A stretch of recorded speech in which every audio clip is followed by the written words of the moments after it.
feel a little bad being a jerk to Pantho now that he's my sidekick, but I'm also so glad that they gave me some jerk old woman to constantly pick negative answers to. Why? He was all over you before, and now that he's in dire straits, he's your best friend. I wouldn't give him the time of day. Well, it's because now he's in the crap, actually putting forth effort and help, instead of just being a smug little jerk. So, old lady McJerkface gets to attract my ire instead, sitting there telling me how I should act and whatnot. It does make me wish your storyline wasn't so predictable. At least mine throws me a curveball every now and then. Yours is walking that soldier movie formula to a fault. It really does, but it also makes me feel a little better knowing that ever since we left the starter world, yours has seemed to step down a notch too. Which, by the way, since we're off the starter world, means we now have those advanced classes they were talking about, which is stinking boss. I do love my gunslinger class. Haven't really had a chance to feel out all the additions it brings into the mix, but I gotta love that name, gunslinger. I get to carry a gun that looks like the M56 smart gun from Aliens, so I'm not complaining too much here. Nothing really stellar for moves compared to what I already had, though, outside of, like, a healing move. But at the same time, I mean, we're only, 4 levels in? I will complain that I do not have a hat yet. That's a good point. Why don't we have hats yet? I never understood the whole, you're level 15, so you can't wear this armor yet. Do our characters not have the intelligence to wear these clothes? It's a damn hat. Hats are pretty complicated, much like the crafting system. At least, I think it's a crafting system. Considering my guy can only make things and is not smart enough to learn how to break things down to get the materials he needs to make things. I haven't really gotten into the crafting system yet. It seems like your basic crafting, but being level 14, everything is either out of reach or I'm doing it wrong. I have played with the equipment mods, which is easy enough if you can get the required items to upgrade your stuff. Of course, then they lock some of those required items behind being a pay player, making it impossible for those of us who don't want to spend cash on things. The actual crafting system itself just seems kind of limited in scope, because there's 10 different things you can choose from. One of which being, the one that gathers materials. Well, being a free person, your little ship follower person, like Panther in my case, is only smart enough to learn how to do one of those 10 things, so he can either gather the materials needed to make things, or craft with the materials that I can't gather. Right now, it just seems like a tossed-in afterthought rather than a good implemented system. It is a problem I have with most crafting systems in MMOs. There seems to be no real reward for dumping hours into it unless your whole guild is set up to assist you, or you are spending hundreds of real dollars to get what you need.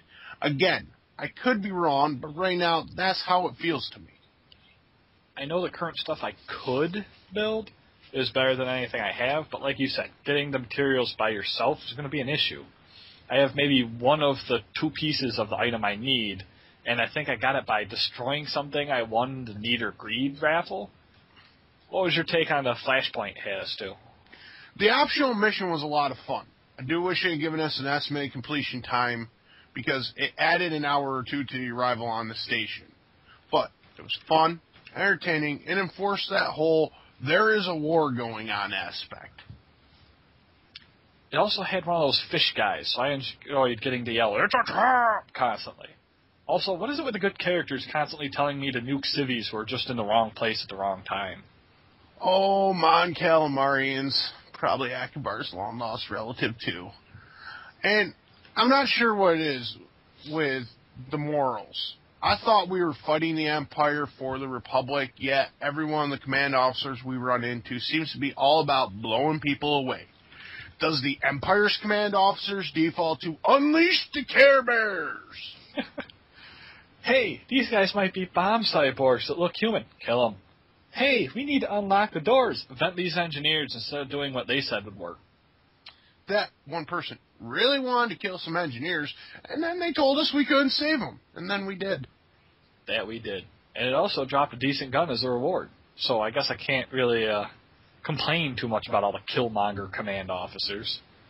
Oh, I will.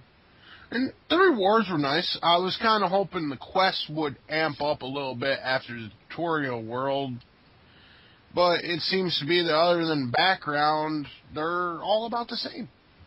Yeah, I gotta say, in all honesty, there wasn't much different in feel this time around. We did run into a slight situation while questing where we had to open boxes, and while we fought people surrounding the box so we could get into it, some random idiot would run up and open the box, forcing us to wait for it to respawn. I hate it when an MMO has that stupid waiting in line mechanic.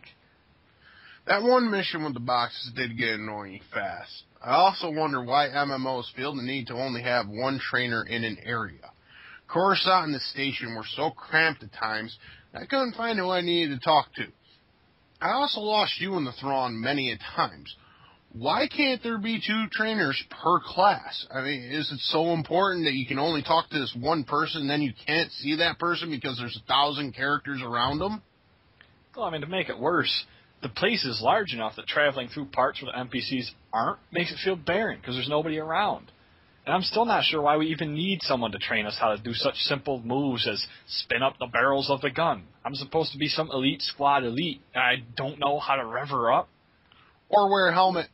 It does give an awkward feeling to it. I really do hope we get those soon. Not that my head looks bad, I just want to complete the look from casual dude to full-on trooper.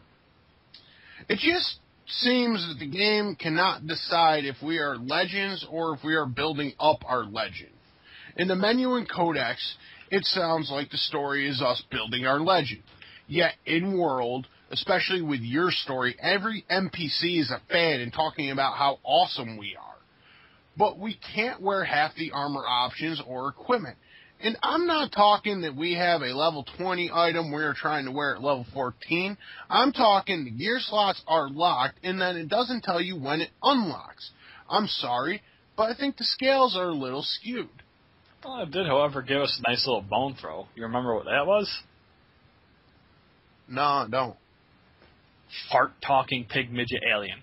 I laughed for like an hour. Ah! Ugnaughts!